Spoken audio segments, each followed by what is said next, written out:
Welcome to Parachats with Paragals Halloween Special.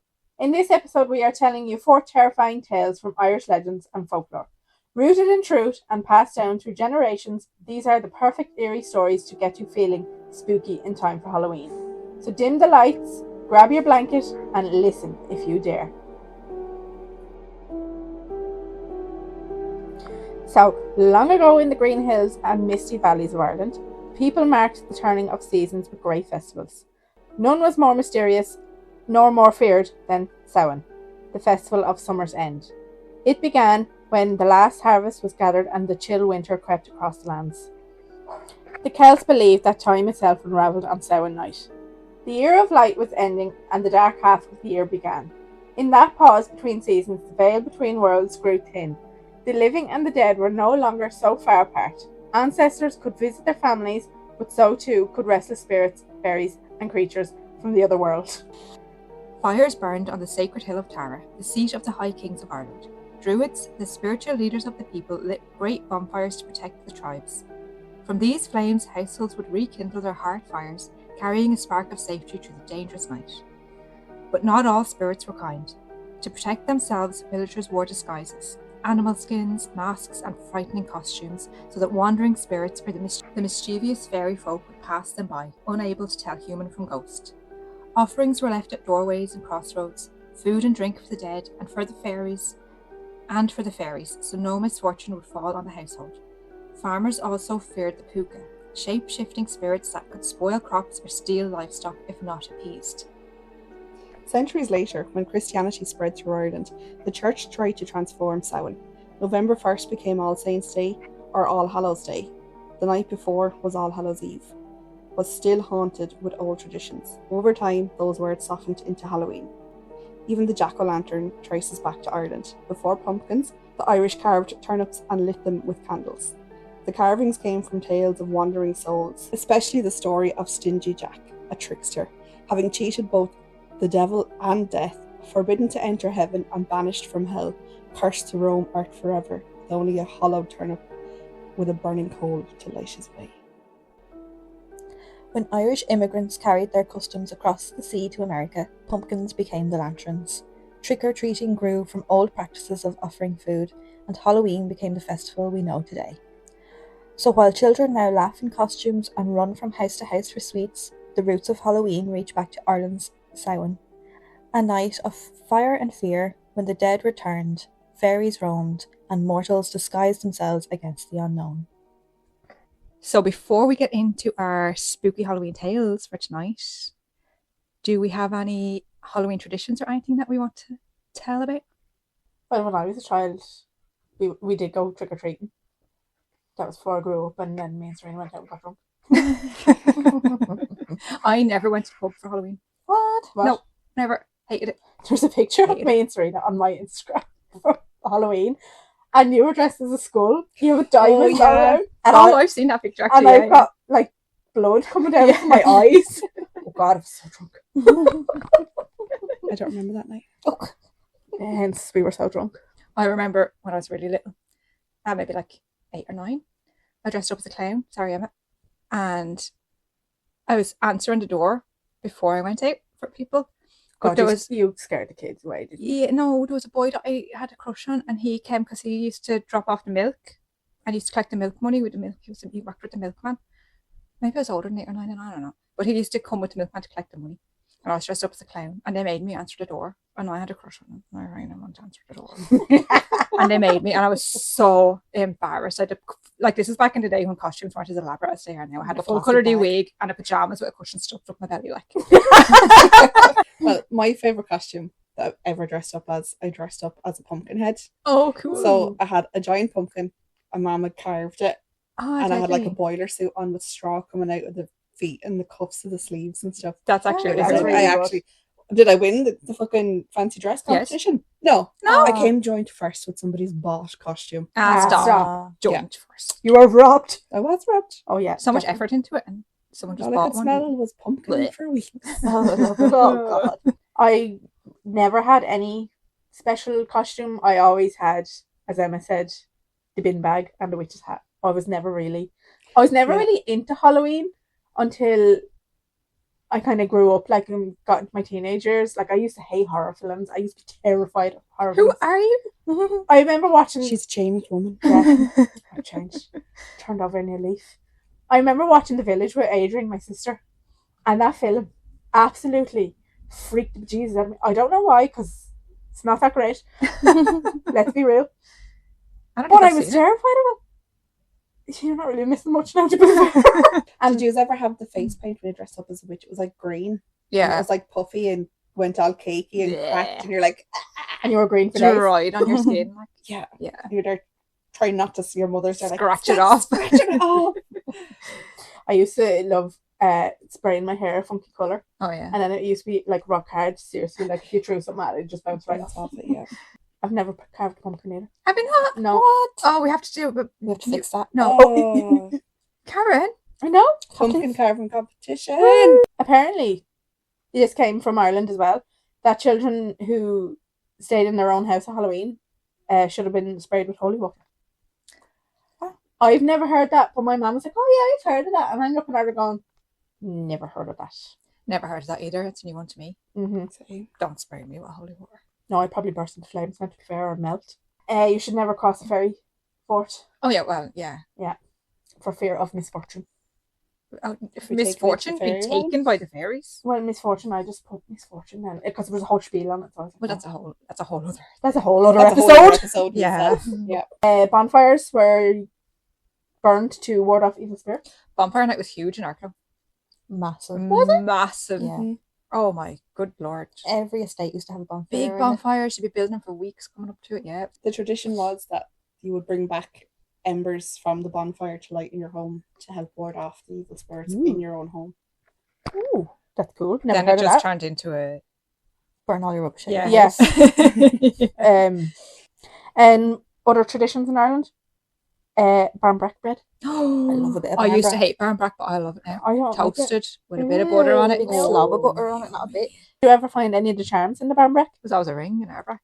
Ring A for little- marriage. A little Little gold flimsy- ring. Well, No, it was always a tin. ring. It's only a ring in the barnbrack. Some people have said that they have found coins in it for Coins. fortune. Yeah, Fortune, yeah. fortune. Like a homemade one would be. Yeah, maybe. more than Yeah. likely. Coins and- But clearly, The ones you seeing find in the as shop, it's always a ring. you're the only one that's married, it clearly worked for you. I don't like barnbrack, so No, I don't I'm either. never going to find a ring. Neither do I. Colcannon was another one. Again, grown up, but I'd probably eat it now. No. Stirred. It's just It's just mashed potato, cabbage, and carrots, and A Ham runny and egg on carrots top. in it. or It's- whatever. Yeah, leftover. a Yeah. what on it? A runny egg on A top. runny egg on top. Oh, That's traditional. That's Who? tradition. I've never That's heard. tradition. That's Yeah. tradition. Tradition. To That's me, tradition. Colcannon That's was Irish always tradition. mashed potatoes with cabbage and scallions. That's Colcannon. And then young people would stare into mirrors or throw apple peels to see visions of their future spouses. Bloody Mary, Bloody Mary, Bloody Mary. Apple peels. That's not Irish. I don't know. When you said stare into mirrors, that's the first thing That's that the came first to my thing that came mind. into Well, my head, maybe when we were driving through Ballymoney to get here, there was young kids on the road Throwing throwing apples. apples. Maybe they were trying to see that future spouse. I never heard that before, though. Actually, I've never heard that one either. Apple bobbin. apple alright. bobbin. Yeah, Yeah. Done that. Or what's the one where you tie the apple on the string? same thing. Is that the same thing? a different version? Right. Yeah. Yeah, you just don't get wet doing it. Ugh. It's a bit cleaner. I just hate bobbing for apples. You're putting your head into a bowl of other people's spit and slobber. Yeah, true. That's kind of gross. That's true. Never thought of it that way. Minging. Other people licking the apples. I've seen people now, like a newer thing, where they hang donuts on the strings. That's a better idea. I like that idea better than the apples. Yeah, but that's not tradition. I know, I'm just saying. But I would prefer that too. And caramel apples. Oh, no. chocolate Yeah. apples with sprinkles and marshmallows. Oh! Yes. So does anybody else have any other Halloween tradition they used to do? No, that was it. We had a very bog standard Halloween. Yeah. Barnbrack, trick or treating, dressing up, Black whatever. bags and Black a bags, broomstick yeah. and a hat if you were lucky. Yeah. I had Or to. do you remember those fingers that you put on the Oh my Yes. god, for the And they were vampire fucking teeth. stinking. Yeah, they were wrong. And the vampire teeth Those bog standard green plastic witch matches. Mask. Yeah. you said the same as me matches. They were just, everyone had the same one. Or the plastic witch's hat that had the glow in the dark. Yeah, band Yeah. around it. I think everyone had the exact same Yeah, costumes back yeah. then. Speaking of costumes, You're not- I nearly let slip earlier on what I was dressing up for. we're going to do a Halloween photo shoot in the woods. So we'll post that on our social media. Yeah. By We Halloween. don't know who's dressing up as well. So will we get into the creepy stories? I think so. Tonight, I want to take you to a quiet corner of County Antrim in the north of Ireland. It's a place most people would pass without a second thought. Just another field, another rise in the land. But hidden in that rise is one of the oldest, strangest and most unsettling sites in the country. It's called Dundermott Mound, I hope I'm pronouncing that right, just outside Ballymena. Archaeologists will tell you it's a ring fort, possibly a burial mound or an ancient settlement. But folklore calls it something far darker, the gates of hell. Ooh. And even if you don't believe in such things, let me tell you about the night a mail coach tried to pass by the mound. It was the 18th century, a time when Ireland's roads were rough, narrow and often dangerous. The mail was delivered on horse-drawn coaches. These coaches travelled at night as often as by day, and even ferried people. Their guards were armed with pistols to ward off thieves. On one such night, a coach left its stop, rattling along the dark country roads of Antrim. The driver sat high, reins in hand. The guard kept watch, eyes sharp in the mist, and the horses pulled steadily forward, hooves beating a rhythm on the old stone road. But when they came near Dundermott Mound, everything changed. Without warning, the horses balked. They screamed and reared, eyes rolling in terror. The driver cracked his whip, shouting, trying to regain control, but the animals would not move forward. The entire coach rocked, its wheels screeching as the horses dragged to a halt. And then, through the mist, they saw it. Standing directly in the road was a pair of iron gates, huge, black, rusting gates, far too tall for any farm or field, and, stranger still, there was nothing attached to them. No wall, no fence, just gates, standing alone in the night. That's not creepy at all. Through the bars glowed a light. At first, the men thought it must be a lantern or a fire in the distance. But the glow just looked wrong. It seemed to pulse. And in the air, a stink of sulphur. One of the men swore he heard voices beyond the gate. Low at first, then rising, screams, laughter. The clamour of countless souls echoing beneath the earth. The guard lifted his pistol. The driver muttered a prayer. And then everyone fell silent. And in that awful silence, the shadow of something moved behind the bars. The horses went mad, tearing, foaming at the mouth, pure panic. The men could barely hold on as the coach lurched backward. The driver did not wait for orders. He turned the team, whipping them hard, fleeing back the way they had come. Only once the mound was far behind them did the horses calm. By the time the coach reached its next stop, the passengers and crew were pale as death. They spoke of the gates, of the fire, and of the screams beyond. And then they swore never to speak of it again. Ooh. Now, Dundermott Mound is one of the countless historical mounds scattered across Ireland. Some are Iron Age ring forts, some are burial places thousands of years old, but all of them were once sacred places. However, in Irish folklore, the stories passed down through generations became something else. They were fairy forts or rats, places belonging to the supernatural. Step inside and you risk vanishing, claimed by the fairy world. And some places, like Dundermott, were said not to lead to the fairies, but to hell itself. That's why the locals called Dundermott the Gates of Hell, and even today, many will not disturb it. Farmers plough around it, children are warned to keep away. Because these mounds aren't just piles of earth, they're the thresholds where our world and the next brush close enough to touch. So the next time you're driving the quiet back roads near Ballymena and you see that low grassy rise in a field, remember the story of the mail coach. And if you ever catch sight of a pair of iron gates, alone in the night, glowing with fire, don't stop, don't look, and whatever you do, don't step through. I just got chills. There are a few different versions of this story, and in one of them, the mail coach isn't so lucky. In one particular legend has it that Dundermott Mound opened up and swallowed the entire coach, driver and horses. There was no trace of the coach ever found. So, yeah, best to avoid... Antrim? Probably. So yeah, best to avoid Dundermott because apparently the forces of hell are around, and at the time of an opening, anyone in the vicinity will be sucked in forever. That's not creepy at all. Can we go for a road trip? I was just going to say, I think we'd probably be the ones that would actually try go investigate. And around it, maybe not go into it. I know, let's definitely stand go on the around mound. it. Well, it's a fairy fort, Go have a look. or Well, maybe we should maybe go not in then. it. No. But we can go have a look. So that's just another place to add to our long list of places that we want to go. Yeah, absolutely. My tale is of the Banshee. Oh. The old people of Ireland still whisper that long ago, before the Norman lords came, before even the first stone churches, there lived a woman named Eva. She was of noble blood, descended from the Tuatha De Danann, the fairy folk, who once ruled the land. She was said to have the gift of keening, the funeral wail. In those days, clans would call upon women to sing for the dead, their voices carrying grief to the other world. Eva's lament was unlike any other, so sorrowful, so unearthly, that even warriors hardened by bloodshed wept when they heard her sing. But tragedy followed her. Her family was betrayed in battle. Her husband and children were cut down, their bodies left in the mud. Evel stood upon that field and sang, a lament so piercing it carried for miles. And when she finished, she cursed the living who had left her alone. The gods, or perhaps even darker powers, heard her. They twisted her gift into a torment. Evel was doomed never to rest, never to join her kin, but to wander Ireland, forever keening, for deaths yet to come. Her cry became a herald of doom, her face pale with eternal grief, her eyes red with endless weeping. Thus was born the Banshee, the woman of the fairy mound, the Banshee. One such encounter of the Banshee has been retold time and time again, all different but with the same outcome. This story follows a boy named Kieran. The bog road was silent except for the slug of Kieran's boots in the mud. The lantern in his hand burned low, casting a thin orange circle that swayed with every step. Mist clung to the hedgerows like pale fingers, and the moon hung weak and white behind the clouds. Then he heard it.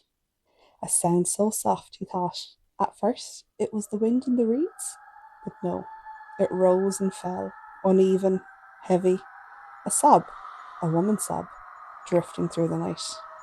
He froze. The lantern flame flickered. Hello? His voice cracked, swallowed by the mist. The sobbing grew louder, clearer, and then he saw her. She stood beneath the gnarled hawthorn tree, a lone figure, draped in a grey cloak that clung to her like wet cloth. Her hair streamed wild and white, tangled in the wind. Her head hung low, shoulders shaking with grief. The lantern shook in his hand. Are you? He began, but the words died in his throat. For she lifted her face. Her skin was ashen, stretched thin as parchment. Her mouth trembled, lips cracked with centuries of grief. But it was her eyes that froze him in place, swollen, blood red, weeping streams of endless tears. And then she opened her mouth. The sound that burst forth was not human. It was a scream and a sob and a song all at once, a keening so sharp it seemed to tear the very air. The lantern's glass shattered in his hand from the piercing cry, and as the flame snuffed out, plunged them into darkness. The wail filled his head, pressed against his chest, rattled the very marrow of his bones. His ear rang until they thought they would burst. His heart hammered so violently he staggered, gasping for air, clawing at his chest. The Banshee swayed, her hair whipping around her, her face twisted in eternal grief. Then, with one trembling skeletal hand, she raised her arm, and with an elongated, bone-like finger, she pointed right to where Kieran stood. Kieran's eyes widened with fear as he stumbled back, choking on his breath. The keening grew higher and sharper until it was a blade of sound slicing into his skull. He ran, stumbling, falling, scrambling in the mud, fighting to get up again, until he burst through the cottage door, slamming it shut behind him. His mother rushed to him, her face pale with fear. "What is it, boy? What did you see?" But he could not answer. His ear still rang with the Banshee's cry. His skin crawled with the weight of her stare. And in the still hours before dawn, while the family slept fitfully in the next room, his grandfather's breath grew shallow. He gasped his last breath, and with that his heart stopped. Only then did Kieran understand. The Banshee had not pointed to him, she had pointed past him and towards the house. They say her scream carries across fields and through walls. It begins low, almost like a mourning woman lost in grief, but then it rises, sharp and shrill, until it cuts through you like a knife. You cannot block it out, you cannot shut your ears against it, because the Banshee does not come to warn you. She comes to mark the soul that death has already claimed. Some say there is no escaping her. Each great Irish family has its Banshee. Sometimes a beautiful maiden, sometimes a gaunt crone, sometimes a shadow with streaming hair. Always she cries not for the living, but for those about to die. And if, in the dead of night, you hear weeping outside your window, do not look, do not answer, do not follow, for the banshee's cry is not a warning, it's a promise. Oh my god, Chills. there's me not sleeping tonight. That was so well told. That right was now. really good. Oh my god, that's so creepy. It's been years Yeah. since I've heard that Yeah, story. listen to a And proper It's hard to story. find like a good version of it. Yeah. Yeah, because you That probably was very good. come across so many different versions of it. Because everyone has a story about the Yeah. banshee. Yeah. Like in our club, they always said the banshee was seen on the Navy Bridge. That's where she Oh, would yeah. appear, and her Okay. comb would be dropped there. Yeah, there Yeah. is another tale that said wherever she would be, she'd leave Her comb. Yeah. behind. Ireland has a surprisingly rich folklore around vampires, though they're a bit different from the classic Eastern European image of Dracula. Let me tell you a story blending myth and legend from Ireland's vampire lore. Avertak, I think I'm pronouncing that right, the Irish vampire king. Long ago, in the shadowed hills of what is now County Derry, there lived a chieftain named Avertak. Some said he was a sorcerer, others a tyrant, but all agreed he was cruel. He was a small man in stature, yet feared by everyone for his cunning and wickedness. Avertak ruled with terror, demanding obedience and tribute. He trusted no one, not even his own people. To guard himself from treachery, he learned the dark arts. It was whispered he had bargained with unholy powers, trading his soul for domination over life and death. Eventually, his cruelty became unbearable. A rival chieftain rose against him, and Avertak was slain. His body was buried upright in the traditional manner of a chieftain. But the people soon discovered that death could not hold him. The very next day, Avertak returned, walking amongst the living, demanding bowls of fresh blood from his subjects to sustain himself. Oh god. Terrified, they realized their lord had become the undead. The rival chieftain slew him again and buried him deeper. But once more, Avertak clawed his way out of the grave, hungrier than before. A third time he was killed, yet he still rose. Finally, desperate for guidance, the people sought the counsel of a holy man. A cleric revealed that Avertak was no ordinary revenant, but a creature of sorcery and blood, a kind of vampire. To keep him in the grave, he must be buried upside down, pinned with a sword of yew wood, and sealed beneath heavy stones. Only then would his hunger be trapped beneath the earth. So they did. To this day, in the countryside of Derry, there is a place known as Slagtavery Dolmen, I think that's how you pronounce it, or the Giant's Grave. Locals whisper it is Avertak's final resting place, though few dare to linger there after dark. Some say if the stones were ever moved, he would rise again, thirsting for blood. I think we should go visit. So I want to go. I will linger there after dark. Me too. yeah. So we have another place now to go to. Add it to the We'll list. go up in the north. Why are all these stories creepy as hell? It's Halloween. It's no secret that Ireland has some of the oldest legends in the world, and some of the scariest. But one is the most terrifying and creepiest legend, is the Dullahan, Ireland's very own Headless Horseman. After sunset on certain festival days, the Dullahan can be seen riding a black stallion across the countryside. Some say he is a sort of demonic god, because wherever he stops, someone dies. He is described as wearing a long flowing black robe. He is said to carry his head in his hands, which is said to have a hideous, deathly grin, and holds his head up high when he wants to see over great distances, even in the pitch black dark. He has been reported that he uses a human spine as a whip. So he carries his head in one hand and a human spine in the other. But they say to beware. If watching him pass by, you will be punished. He will use his whip to take out your eyes, and what's more terrifying is if he stops wherever you are and calls out your name. This will draw out your soul and you will no longer be among the living. They say the Dullahan does not speak, only to say someone's name. Unlike most legends, like the Banshee that Serena just read about, it's more of a warning of death whereas the Dullahan is a harbinger of death. It is said no one can outrun him. Apparently, there is no defense against the Dullahan other than gold. There is one story I came across, and this is about a man that was walking on his way home one night between Roundstone and Ballyconnolly in Galway. When he heard the sound of horses' hooves behind him, he turned around and the Dullahan was coming straight for him. The man froze and he knew he could not outrun this horse, so he threw a gold coin on the road before the Dullahan. As he did this, there was a loud roar and the Dullahan disappeared. Even though the majority of the people believed the Dullahan was a demonic god, some believed he was an embodiment of the Celtic fertility god, Crom-Dubh. Crom-Dubh was worshipped by an ancient king of Ireland, and every year he would sacrifice humans to Crom-Dubh, and his favourite method was, you guessed it, decapitation. These traditions came to an end in the 6th century when Christianity came to Ireland, but the Crom-Dubh took on a physical form, the Headless Horseman. In some parts of Ireland, he is said to drive a carriage on Criste Bother, drawn by 6 black horses. He travels so fast that he sets the hedges ablaze and no lock gates will stop him. Some parts of Ireland say that the Criste Bother travels with the Headless Horseman, and other parts they say he drives the coach. Moral of the story, bring a piece of gold with you, because he ain't stopping for no one. Oh, that's sorry, just the imagery of him lifting his head up higher to see over things. Yeah, it's just so creepy. With that hideous grin on his head. And swinging a spine around. Yeah. Sorry, you was. Yeah. That's one of the creepiest ones I've found. It's very creepy. Yeah. Creepy. Mm-hmm.